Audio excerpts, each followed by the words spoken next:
जय हिंद। अभ्यास online class की इस नए वीडियो में मैं कृष्णा आप सभी का स्वागत करता हूं। आज के इस वीडियो में हम बात करने वाले हैं सीजी व्यापम की ओर से जो एग्ज़ाम होने वाला है मंडी निरीक्षक, उसके सिलेबस में हिंदी इंक्लूड हुआ है। तो हिंदी के सिलेबस के अकॉर्डिंग हम लोग तैयारी करने वाले हैं। तो दोस्तों, हिंदी सब्जेक्ट का ये मेरा पहला वीडियो है जिसमें हम लोग व्याख्या के माध्यम से एक इंपॉर्टेंट क्वेश्चन को सॉल्व करते हुए पूरी डिटेल तरीके से समझने वाले हैं। तो आज के इस पहले वीडियो में हम बात करने वाले हैं दोस्तों हिंदी वर्णमाला के स्वर के बारे में। ठीक है, तो इसमें हिंदी वर्णमाला में क्या है और उनके स्वर से संबंधित जितने भी हैं उन सब के बारे में डिटेल जानेंगे। और जो हमारा दूसरा पार्ट आएगा दोस्तों, दूसरा पार्ट में हम लोग पढ़ेंगे व्यंजन के बारे में।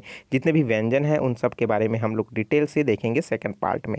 तो पहला पार्ट में आप वीडियो को लास्ट तक ज़रूर देखिए, क्योंकि इंपॉर्टेंट क्वेश्चन यहाँ से बनता है। इंपॉर्टेंट क्वेश्चन किस तरीके से पूछा जाता है और क्या क्या पूछा गया है सबको मैं बताने वाला हूँ, डिटेल तरीके से बताऊँगा, ताकि आपको जो है कोई भी जो है डाउट इसमें नहीं होने वाला है। तो वीडियो को लास्ट तक ज़रूर देखिए, और जो स्टूडेंट नए हैं चैनल को जरूर सब्सक्राइब करके नोटिफिकेशन बेल आता है ज़रूर ऑन कर लीजिएगा।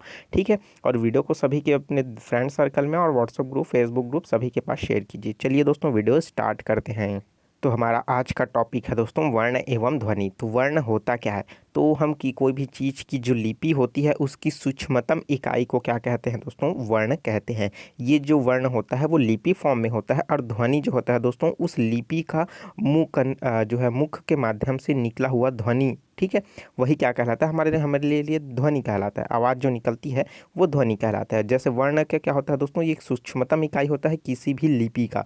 अगर वर्णों के जो योग होते हैं उनके जब दो से या फिर दो से अधिक वर्ण मिलते हैं तो उनसे शब्द का निर्माण होता है, और उन्हीं शब्दों का जब मिल जाता है दोस्तों बहुत सारे शब्द, तो वो क्या बनता है? वो एक वाक्य का निर्माण होता है। और जब दोस्तों यही बहुत सारे वाक्य जब मिल जाते हैं तो एक पैराग्राफ का निर्माण हो जाता है। ठीक है, तो इस तरीके से दोस्तों इसका क्रम है। और यहाँ से भी प्रश्न पूछा जाता है कि सबसे न्यूनतम इकाई कौन सा है। ठीक है, या फिर जो है दोस्तों लिपि की जो है इकाई क्या है? तो क्या हो जाएगा? वर्ण हो जाएगा। ऑप्शन में दिया रहता है वर्ण है, आपका शब्द है, वाक्य है। ठीक है, तो चलिए समझते हैं इसको।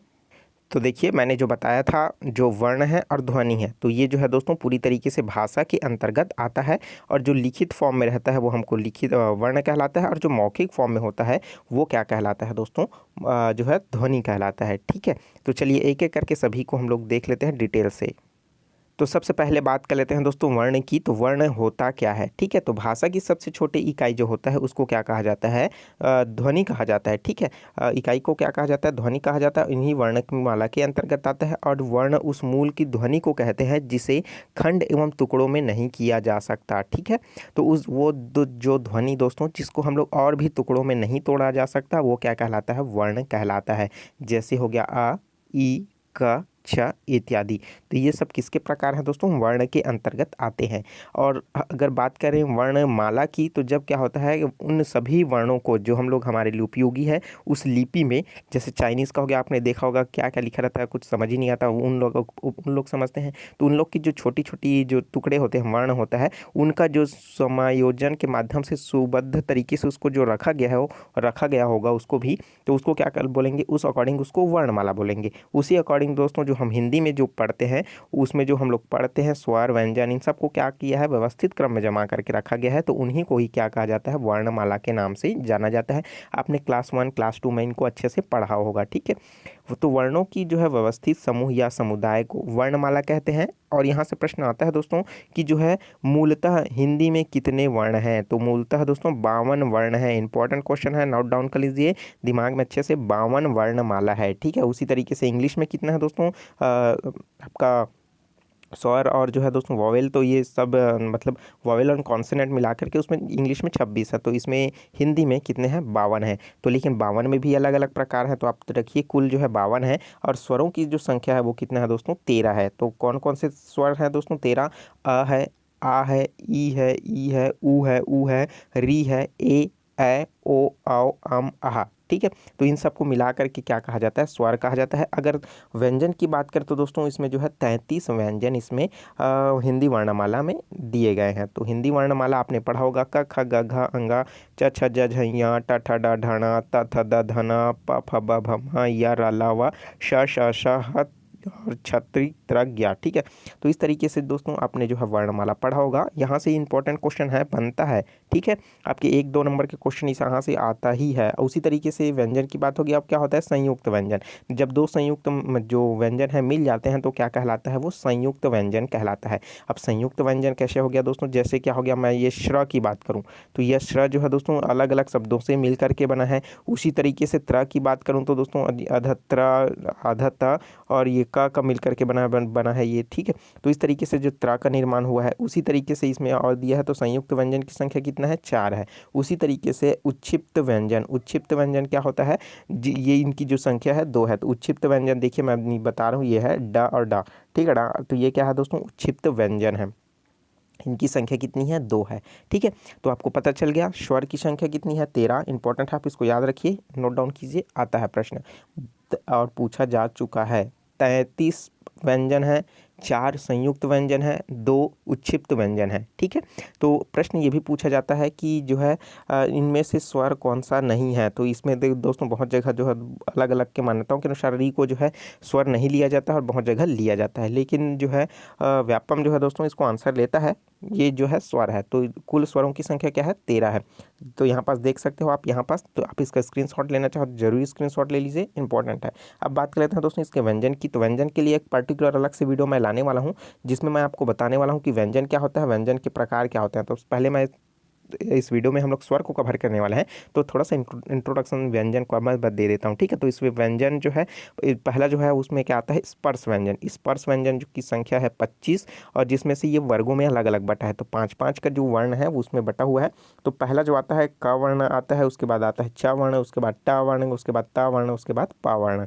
तो देख सकते हो आप इसमें क वर्ण में जितने भी क के इस श्रेणी में आते हैं वो सब आएंगे, क ख ग घ ङ, ठीक है। उसी तरीके से छ छ ज झ ञ, उसी तरीके से ट वर्ग में आएगा ट ठ ड ढ ण, त वर्ग में आएगा त त थ द ध न, उसी तरीके से प वर्ग में आएगा आपका प फ ब भ म। तो पर्टिकुलर दोस्तों सबको भी अलग अलग नाम से जाना जाता है। जैसे क्या हो गया, क को कौन क्या कहा जाता है, कंठस्थ, कंठस्थ वर्ग के नाम से जाना जाता है, क्योंकि इनकी सभी ध्वनियाँ जो है क ख ग घ ङ जो है वो क मतलब कंठ से निकलता है। आप उच्चारण करके देखिए, का उच्चारण जो है कंठ से होगा। उसी तरीके से च का अलग जगह से होता है, टा का अलग जगह से होता है, ता का अलग जगह से होता है, पा का अलग जगह से होता है, ठीक है। प क्या होता है, प फ ब म, ये सब होस्ट के अंतर्गत आते हैं, क्योंकि देखिए प फ ब भ म दोनों होठ क्या हो रहे हैं, इसमें मिल रहे हैं। तो क्या होता है, ये प वर्ग जो है होस्ट जो है वर्ग के अंतर्गत आएगा। उसी तरीके से अंतस्थ, अंतस्थ में क्या हो जाएगा, य र ल व। तो ये पाणिनि ने क्या किया था, य र ल व को संक्षेप में य कहा गया, ठीक है। तो इन्हीं यण के माध्यम से इसे पाणिनि के अनुसार कहा गया। इनकी संख्या क्या है, 4 है और ये भी प्रश्न पूछा जा चुका है आमीन के एग्जाम में 2015 में, ठीक है। सीजी व्यापम में पूछा जा चुका है। उसी तरीके से बात कर लेते हैं उष्म की। तो प्रश्न है दोस्तों इंपॉर्टेंट है, क्वेश्चन आता ही है इसलिए मैं बता रहा हूँ डिटेल तरीके से। इसमें अगला है उष्म, ठीक है, जिसमें क्या होता है श स और हा, ये चारों मिलकर के किसका निर्माण कर रहे हैं, उष्म का, ठीक है। तो ये क्या हो जाएगा, इनकी संख्या कितनी हो जाएगी, 4 हो जाएगी। अब बात कर लेते हैं संयुक्त की। तो संयुक्त जो है दोस्तों जैसे छ त्र ज्ञ और श्र हो गया, तो इनको संयुक्त किस तरीके से है, तो छत्री की छ की बात करें तो दोस्तों ये जो छत्री का छ है वो किससे मिल करके बना है, ये का अधा का से मिल करके बना है और षटकोण के श से मिल करके बना है।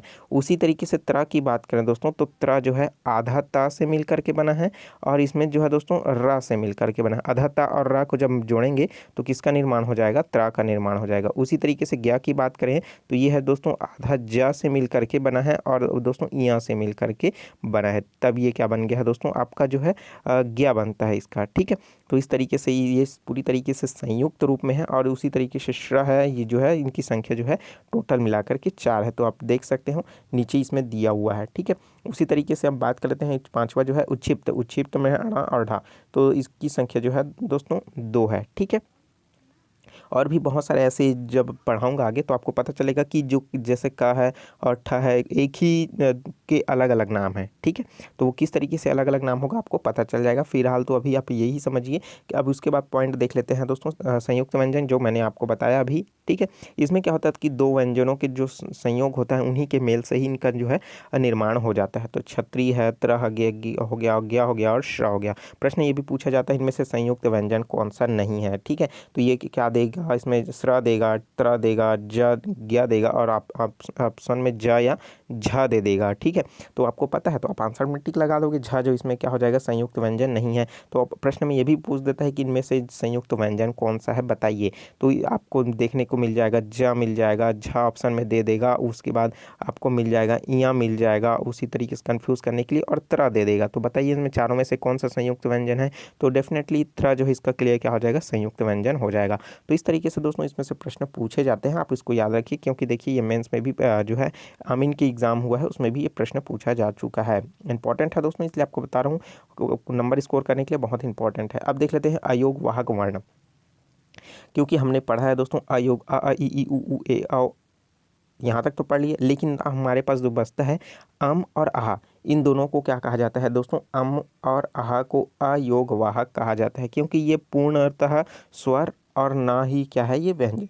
तो ये हमेशा जो है दोस्तों स्वर के बाद और व्यंजन के पहले आते हैं, इसलिए इसे क्या कहा जाता है, अयोग वाहक।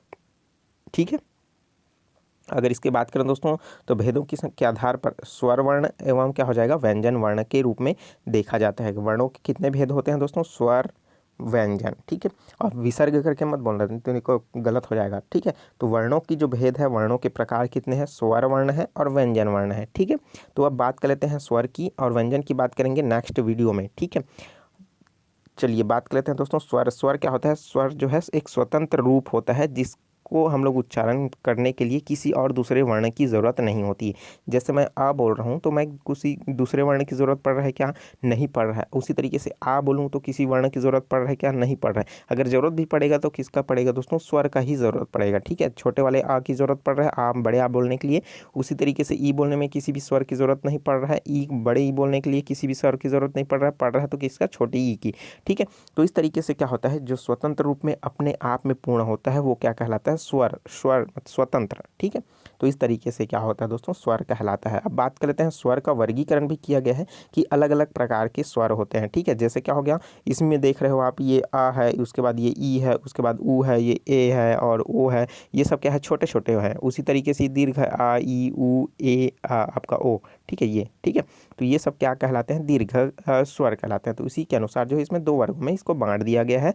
देखिए स्वरों के उच्चारण कंठ एवं तालु का प्रयोग होता है, जीभ एवं होष्ठ का नहीं होता। ठीक है, मतलब हम जितने भी स्वर का उच्चारण करते हैं उसमें जीभ एवं होष्ठ का उपयोग नहीं होता है, सिर्फ कंठ और तालु का होता है। चलिए देख लेते हैं एक बार, आप भी उच्चारण करके देखिए, आ ई उ ए ओ औ। तो क्या इसमें आपका जीभ और होठ मिला है, तो ओ औ अलग अलग है, होठ मिला क्या, नहीं मिला। ए ऊ। ठीक है, ऊ में क्या हो रहा है, मुंह जो है गोल बन जा रहा है, लेकिन उसमें उच्चारण नहीं हो पा रहा है। ठीक है, उच्चारण कहाँ से हो रहा है, तालु और कंठ से हो रहा है। ठीक है, इस आधार पर इनको दो भागों में बांट दिया गया है, किसको, स्वर को। तो पहले हमने देखा वर्ण को कितने भागों में बांटा गया है दोस्तों, एक तो आपका स्वर हो गया और दूसरा क्या हो जाएगा, आपका व्यंजन हो गया। अब स्वर को भी दोस्तों कितने भागों में बांट दिया गया है, दो भागों में। पहला आपका मूल स्वर हो जाएगा, देखिए मूल स्वर का जिस छोटा स्वर भी कहते हैं या फिर हास्व स्वर भी कहते हैं, और जो दूसरा है हमारे लिए क्या हो जाएगा, दीर्घ स्वर हो जाएगा। ठीक है, दूसरा क्या हो जाएगा, दीर्घ स्वर हो जाएगा। ठीक है, अब बात कर लेते हैं मूल स्वर। मूल स्वर क्या होता है, जिन्हें छोटा, जिन स्वरों के उच्चारण में अन्य स्वरों की सहायता नहीं ली जाती है उन्हें मूल स्वर कहा जाता है। देखिए अब हम लोग आ ई ऊ ए, तो ये खुद में अपने आप में क्या है, पूर्ण है। लेकिन कुछ ऐसे भी स्वर हैं जिनके लिए क्या होता है, किसी अपने ही स्वर की जरूरत पड़ जाती है, तो उन्हें क्या कहा जाता है, दीर्घ स्वर के नाम से जाना जाता है। जिन स्वरों में उच्चारण के मूल स्वरों की सहायता लेनी पड़ती है उसे दीर्घ स्वर कहा जाता है। जैसे आ हो गया, तो आ में क्या क्या मिल करके बना है, छोटे आ और छोटे आ मिल करके क्या बना है, दीर्घ आ बना है। इसी का उपयोग किस में देखने को मिलेगा, आपको दीर्घ स्वर संधि में देखने को मिल जाएगा। उसी तरीके से ई है, तो ई में क्या हो जाएगा, ई बराबर क्या हो जाएगा, ई प्लस ई। बड़ा ऊ है तो बड़ा ऊ कैसे बनेगा, छोटा ऊ प्लस छोटा ऊ करके करेंगे तो क्या बनेगा, बड़ा ऊ का निर्माण होगा। ए में क्या हो जाएगा, छोटा ए और प्लस छोटा ए, तो क्या हो जाएगा, बड़ा ए का निर्माण होगा।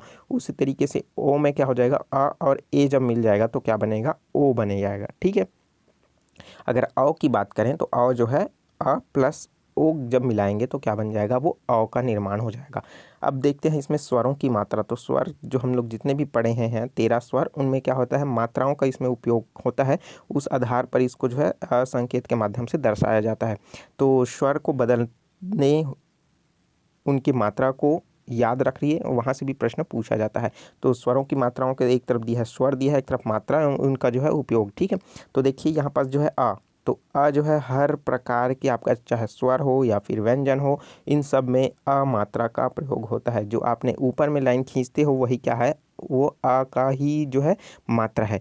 ठीक है, जैसे आपने क लिख दिया तो क में ऊपर में लाइन लिखते खींचते हो, ख लिख दिया तो ऊपर में लाइन खींचते हो, तो ये क्या हो जाएगा, जितने भी लाइन खींचते हो ऊपर में, ठीक है, वो सब क्या है, छोटे आ का ही मात्रा है। उस अब बात कर लेते हैं, जैसे क्या हो, कोई भी शब्द में आ की मात्रा ये छुपी हुई होती है, जिसको आप जो है प्रत्यक्ष रूप से नहीं कह सकते कि ऐसा है करके, लेकिन वो क्या होता है, छुपा हुआ रहता है। ठीक है, अब बात कर लेते हैं दूसरा बड़े आ की। तो बड़े आ की मात्रा आपको जानते हो, एक डंडी खींच देते हो वो क्या कहलाता है, आपका बड़ा आ। तो एग्जाम्पल देख लेते हैं, ये काम, तो जैसे वर्ड शब्द दिया हुआ है काम, तो का में बड़े आ के मात्रा का म, तो ये जो आया बड़े आ के मात्रा वो क्या हो जाएगा, आपका आ की मात्रा हो जाएगा। ठीक है, उसी तरीके से धाम, ठीक है, नाम, ये सब क्या हो जाएगा, आ की मात्रा इसमें यूज़ होता है। बात कर लेते हैं छोटी ई। तो छोटी ई क्या होता है, ये देखिए जैसे किसका, ठीक है, एग्जाम्पल है ये किसका, तो इसमें जो है ई की मात्रा बोलने में उच्चारण बहुत कम समय लगता है छोटी ई में। उसी तरीके से बड़े ई में जो है उच्चारण करने में अधिक समय लगता है।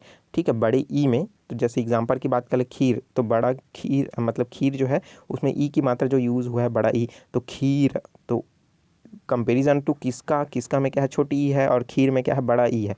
तो छोटे ई बोलने में अधिक समय लगता है और बड़े ई बोलने में अधिक समय, सॉरी, छोटे ई बोलने में कम समय लगता है और बड़ा ई बोलने में अधिक समय लगता है। चलिए बात कर लेते हैं ऊ की। तो ऊ की मात्रा को आपने देखा होगा, इस तरीके से छोटा ऊ की मात्रा बनाते हैं और बड़ा ऊ को इस तरीके से मात्रा में देते हैं। तो एग्जांपल लेते हैं, छोटा ऊ में क्या होता है, कुमार, तो कुमार में ऊ की मात्रा में उच्चारण में कम समय लगता है और जो है बड़ा ऊ बोलने में क्या होता है, अधिक समय लगता है। जैसे फूल, कुमार, देखिए कुमार बोला तो कुमार में कू बोलने में ज़्यादा समय लगेगा कि फूल बोलने में, फू बोलने में ज़्यादा समय लगेगा। तो कुमार बोलने में कम समय लगा, मतलब उसमें क्या है, छोटा कू है, ऊ है, और फूल बोलने में अधिक समय लगा, मतलब क्या हो जाएगा, उसमें बड़ा ऊ जो है लगा हुआ है। उसी तरीके से री की बात करें तो जैसे क्या होता है कृष्णा, ठीक है, तो क्री में क्या होता है, नीचे में लिखा हुआ है जैसा आधा वृत्त के रूप में, वो क्या होता है, क्री मतलब उसमें री लगा हुआ है। जैसे हो गया एग्जाम्पल, कृपा हो गया, तृण हो गया, तृप्त हो गया, इन सब में क्या है, इनका उपयोग होता है संकेत के रूप में। उसी तरीके से बात कर लेते हैं ए की। तो मतलब एक का मात्रा होता है, जैसे केस हो गया, शेर हो गया। ए की बात करें तो कैश हो गया। ठीक है, का में ए की मात्रा मतलब डबल लाइन खींचते हैं उसको ए बोला जाता है, एक लाइन खींचते हैं उसको ए बोला जाता है। औ की बात करें तो औ का जो संकेत है वो क्या होता है, और, चोर, मोर। तो उसमें जब क्या होता है, एक आ की मात्रा लेकर के ए को जब जोड़ देते हैं उसमें, तो वो क्या कहला जाता है, आपका ओ कहलाता है। और जब आ की मात्रा में आए को जब जोड़ देते हैं तो वो क्या बन जाता है, औ बन जाता है। ठीक है, तो जैसे हो गया चौखट, चौपाल। तो इस तरीके से इंपॉर्टेंट है, यहाँ से प्रश्न पूछे जाते हैं। अब इन सब के आधार पर दोस्तों, यहाँ तक तो इसके संकेत को देख लिए, मात्राओं को देख लिए। उसी तरीके से आता है दोस्तों और अम और आहा, तो उसको अलग नाम से जाना जाता है। क्या नाम से जाना जाता है, अनुनासिक के आधार पर, जिसमें क्या, अब अनुनासिक क्या होता है, इन सबको भी जान लेते हैं। तो अनुनासिक स्वर के अंतर्गत आता है जब हमारा जो उच्चारण है, जो वायु के मुंह और नासिक से जब मिल निकलती है, तब वह वो क्या कहलाता है, अनुनासिक स्वर कहलाता है। कहाँ कहाँ से निकलता है, वायु जब हमारे मुंह से और नासिक से जब दोनों निकलते हैं मिलते हुए, तो वो क्या कहलाता है, अनुनासिक कहलाते हैं। और इससे जो शब्द का निर्माण होता है मात्रा का, उसको एक बिंदु के रूप में या फिर चंद्र बिंदु के रूप में इसको क्या किया जाता है, दर्शाया जाता है। ठीक है, जैसे अगर बात करें लिपि में, अनुनासिक को इंगित करने के लिए चंद्र बिंदु लगाया जाता है। जैसे हो गया हंसना, हंसना में क्या लगाते हो आप, देखिए चंद्र बिंदु लगाया गया है। उसी तरीके से चांद, चांद में भी चंद्र बिंदु लगाया गया है। ऊंट, ऊंट में भी चंद्र बिंदु लगाया गया है। लेकिन यहाँ पर वर्णों के सिरों के ऊपर मात्रा लगी हो, वहाँ पर जो है चंद्र बिंदु की जगह अनुनासिक का जो है चिन्ह लगाया जाता है। जैसे क्या होता है, जैसे हमको लगा लिखना है मैं लिखा, तो मैं में क्या होता है, बिंदु लगा रहता है, अनुनासिक। तो चूंकि हम यहाँ पास चंद्र बिंदु नहीं लगा सकते, तो यहाँ पास क्या होता है दोस्तों, सिर्फ और सिर्फ एक छोटी सी बिंदु लगाना पड़ता है, क्योंकि वहाँ पास चंद्र बिंदु लगाते नहीं बनता। ठीक है, तो जैसे हो गया चौंकना, भौंकना, ठीक है। चलिए बात कर लेते हैं दूसरा, निर्नुनासिक स्वर। ठीक है, निर्नानुसिक स्वर जो है इसमें क्या होता है कि इसमें जो है वायु केवल मुंह से ही निकलता है, नाक से नहीं निकलता, तो ये क्या कहलाता है, निर्नुनासिक स्वर। ठीक है, जिसमें क्या होता है आ से अ तक के जो सभी स्वर आते हैं वो जो है निर्नुनासिक स्वर के अंतर्गत जैसे आते हैं, आ ई उ ए ओ औ, ये सभी क्या है, निर्नानुसिक स्वर हैं। उसी तरीके से अनुस्वार। ठीक है, अनुस्वार क्या होता है, ये भी एक प्रकार का ही दोस्तों जो है अम की बिंदु जो है उसको ही कहा जाता है। ठीक है, तो जो है दोस्तों इसका प्रयोग जो है पंचम वर्ण के स्थान पर होता है, जिसका चिन्ह ये आप देख रहे हो, इस तरीके से इसका प्रयोग होता है। जैसे इंडिया है, जैसे मैंने क्या लिखा, ई अधड्डी और यहाँ में बड़े आंक मंत्र या इंडिया हो गया, लेकिन इंडिया में जो है जो है दोस्तों इसका जो प्रयोग मैं ना करते हुए क्या करूँगा, इसको बिंदु के रूप में ऊपर में लगा दूंगा। ठीक है, तो ये क्या कहलाएगा दोस्तों, ये क्या हो जाएगा, इंडिया कहलाएगा। उसी तरीके से गंगा, तो गंगा को रियल में क्या होता है, गंडगा होता है। ठीक है, उस तरीके से लिखते हैं, उसके स्थान पर किस तरीके से गंगा लिख दिया जाता है। सज्जन को संजय, ठीक है, उस तरीके से लिख सकते हो आप। उसी तरीके से संभव, संभव को इस तरीके से और इस तरीके से भी लिखा जाता है। अनुस्वार का उपयोग जो है दोस्तों पंचम वर्ण, चलिए मैं ऊपर मैं दिखा देता हूँ, जितने भी वर्ण हमारा है वर्ग के आधार पर हमने जो देखा था ऊपर में, ठीक है, क वर्ग च वर्ग, तो उसके जो पंचम वर्ण होते हैं ये पांचवा वर्ण, तो इनके जगह ही हम लोग क्या होता है दोस्तों, अनुस्वार का प्रयोग करते हैं। ठीक है, तो आपको समझ आ चुका होगा दोस्तों कि अनुस्वार क्या होता है, अनुनासिक क्या होता है, निर्नुनासिक क्या होता है। ठीक है, अब बात करते हैं दोस्तों विसर्ग की। ठीक है, तो विसर्ग जो है दोस्तों इसका उच्चारण ह के समान होता है, इसका चिन्ह जो है डबल बिंदु के रूप में होता है। ठीक है, आपने देखा होगा दुख, जैसे मैंने लिख दिया दुख, तो इन दोनों के बीच में क्या होता है, डबल बिंदु लगा रहता है, वो क्या कहलाता है, आपका विसर्ग कहलाता है। जैसे क्या होता है, और एग्जांपल देख लेते हैं, अतः, अतः में क्या होता है, लास्ट में डबल बिंदु हो गया। प्रातः, प्रातः में क्या होता है, फिर से डबल बिंदु लग जाता है। इसे ही हलंत के नाम से, या फिर जब कभी व्यंजन का प्रयोग होता है तो स्वर से संहित किया जाता है, इसके नीचे या तिरछा रेखा खींच दिया जाता है। जैसे मैंने लिख दिया ता, तो ये क्या हो जाएगा, लाइन खींच दिया, तो इस तरीके से होता है। ठीक है, यह एक सरल रेखा भी सरल रेखा हल कहलाती है, और हल संयुक्त व्यंजन को हलंत वर्ण के नाम से जाना जाता है। तो हल रेखा या फिर हलंत के नाम से इसे जाना जाता है। जैसे क के नीचे लाइन खींच दिया, ख के नीचे लाइन खींच दिया गया। ठीक है, तो इस तरीके से था दोस्तों स्वर और उनसे संबंधित जितने भी टॉपिक थे उनको मैंने बताया। और जो है नेक्स्ट वीडियो में मैं बताने वाला हूँ व्यंजन के बारे में, जितने भी प्रकार के व्यंजन हैं सबको किस तरीके से क्या क्या नाम दिया जाता है, कितने प्रकार के व्यंजन है, किसको कंठ, किसको तालव्य, किसको स्पर्श, किसको मूर्धा, किसको अंतस्थ, ऊष्म, इन सब के किस किस के प्रकार के जाना जाता है, सबको मैं आपको बताने वाला हूँ। इसका उपयोग किस तरीके से होता है और प्रश्न किस तरीके से पूछे जाते हैं। जब इसका जो है दोस्तों आपका इसका पीडीएफ आप डाउनलोड कर सकते हो मेरे टेलीग्राम ग्रुप अभ्यास ऑनलाइन क्लास में जा करके। ठीक है, उसमें थोड़ा सा आपको इंतजार करना पड़ेगा। ठीक है, और वीडियो कैसा लगा कमेंट करके ज़रूर बताइए दोस्तों। और वीडियो में कहीं पास अगर आपको और भी जानकारी है तो आप उसको कमेंट करके ज़रूर बताइए। वीडियो को ज़्यादा से ज़्यादा शेयर करें व्हाट्सएप ग्रुप में, फेसबुक ग्रुप में, इंस्टाग्राम में, स्टडी मटेरियल ग्रुप में, ताकि इस वीडियो का फ़ायदा सभी को मिल सके। ठीक है, तो चलिए मिलते हैं दोस्तों। और हिंदी के लिए आपके लिए कौन सा बुक बेस्ट रहेगा, मैंने नीचे डिस्क्रिप्शन में लिंक दे रखा है, वहाँ से ज़रूर चेकआउट कर लीजिए। और रेगुलर मेरे क्लास के साथ जुड़े रहिए ताकि आपका एग्जाम का प्रिपरेशन अच्छे से होता रहेगा। तो चलिए मिलते हैं दोस्तों नए वीडियो में नए जानकारी के साथ। तो मुझे दीजिए इजाज़त। Take care, all the best, जय हिंद।